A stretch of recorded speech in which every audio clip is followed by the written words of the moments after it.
नमस्कार। पद्म पुराण में एक उक्ति आती है, एक श्लोक है, निश्चयात् किम न लभ्यते। ऋषि कहते हैं कि निश्चय करने से व्यक्ति को क्या प्राप्त नहीं हो सकता। अर्थात अगर वो मन में ठान ले तो वह सब कुछ संभव है जिसका वो उसने दृढ़ संकल्प किया है। एक कथा के माध्यम से इसको हम ऐसे समझें। एक ऋषि अपने विद्यालय में बच्चों को शिक्षण देते थे। उसमें एक बच्चा ऐसा था जो बहुत ही चंचल प्रकृति का था और अन्य बच्चों से की तरह से जो है वो शिक्षा ग्रहण नहीं करता था। अधिकतर मन जो है उसका खेल कूद में, शैतानियों में लगा रहता था। एक दिन शिक्षक को क्रोध आया और उन्होंने कहा कि आप पूरी कक्षा को में व्यवधान फैलाते हैं, आप दंड के अधिकारी हैं, और उस बालक को हाथ आगे करने के लिए कहा जिससे वो उसको दंड दे सकें। लेकिन जैसे ही शिक्षक की दृष्टि उसके हाथ पर पड़ी तो शिक्षक ने देखा कि अरे, तुमको तो मारना भी व्यर्थ है, तुमको दंड देना ही व्यर्थ है, क्योंकि तुम्हारे हाथ के अंदर तो विद्या की रेखा ही नहीं है, तुम शिक्षा कैसे ग्रहण कर सकते हो। अतः आप कक्षा से बाहर चले जाएं। और बालक उदास होकर के बाहर चला गया। लेकिन जाने से पूर्व बालक ने एक प्रश्न किया कि गुरुदेव, मुझे एक बात बता दीजिए, मैं बाहर जा रहा हूँ, कि ये शिक्षा की, विद्या की रेखा कहाँ होती है हाथ में, आप कृपया मुझे वह बता दीजिए।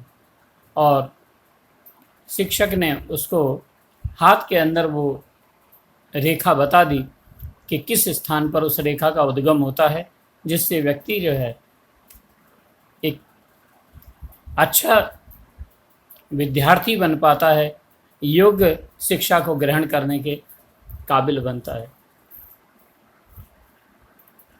जब कक्षा समाप्त हो गई, वह बालक वापस आता है और आकर के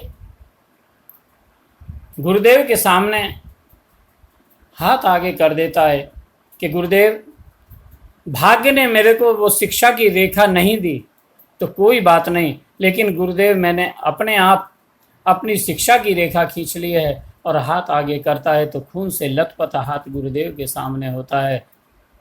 शिक्षक हतप्रभ रह जाते हैं। तुरंत, बेटा, यूं तुमने क्या किया? कहते हैं, तेरा निश्चय, तेरी दृढ़ता पढ़ाई के प्रति इतनी है कि तूने अपने कष्ट की भी परवाह नहीं की, अतः मैं तुझे अवश्य शिक्षा दूंगा। और गुरुदेव उसको हृदय से लगा लेते हैं। और यही विद्यार्थी शिक्षा लेने में सबसे उत्कृष्ट होता है, क्योंकि गुरुदेव का प्रेम, गुरुदेव का दुलार बालक पर अत्यधिक हो जाता है।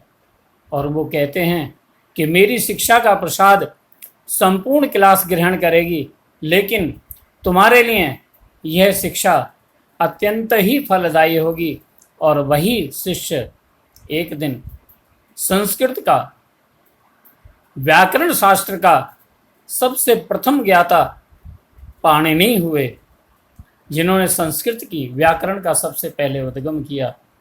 तो इस प्रकार से कि जो भी हम मन में दृढ़ निश्चय करते हैं, जो संकल्प करते हैं, जो दृढ़ता के साथ में उनके लिए पुरुषार्थ करते हैं, वो अवश्य हमारे सफल होते हैं। कितने भी व्यवधान हों, कितनी भी बाधाएं आती हों, लेकिन ऐसा दृढ़ संकल्पी पुरुषार्थी व्यक्तित्व कभी ना रुकता है और ना ठहरता है। वह तो हमेशा चलता रहता है, क्योंकि कर्म प्रधान विश्व करि राखा, जो जस करई तो सस फल चाखा। क्योंकि कर्म प्रधान है, पुरुषार्थ करना ही पड़ता है जीवन के अंदर। हमें हमेशा अपने प्रयत्न करते रहने चाहिए और हमारे प्रयास ही एक दिन इस समुज्ज्वल वसुंधरा को और भी उन्नत, परिष्कृत और इसको शोभामयी बनाते हैं। इन्हीं शब्दों से जय श्री राम, जय सिया राम।